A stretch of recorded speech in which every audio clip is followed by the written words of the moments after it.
টাকা আসে সেই টাকা চাইতে অনেক বেশি টাকা আসবে যদি শুধুমাত্র মানুষ 2.5% জাকাত দিয়ে দেয়। কত পার্সেন্ট?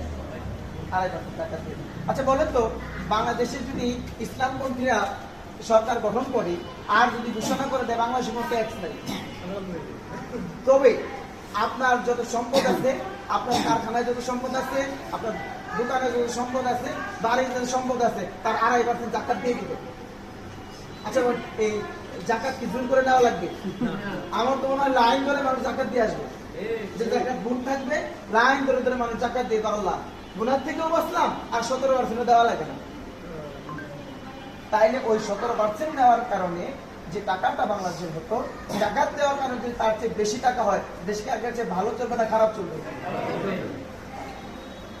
তাহলে ইসলাম একামতের দিন যদি প্রতিষ্ঠা হয়, তাহলে এই ধরনের যে সুযোগ সুবিধাগুলো মানুষ পাবে, এটা মানুষের জানাই হয় না। ইসলাম মানে আমরা বুঝছি, ইসলাম মানে আমরা শুধু বুঝছি ওয়াজ মাহফিল, ওই যে তারপরে মিলাদ, ইয়াম, এগুলো হচ্ছে ইসলাম।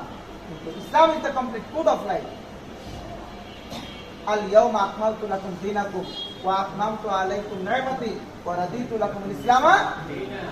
আল্লাহ নাজিল করেছেন রাসূলের কাছে যে তোমাদের দিনকে আজকে পরিপূর্ণ করে দিলাম।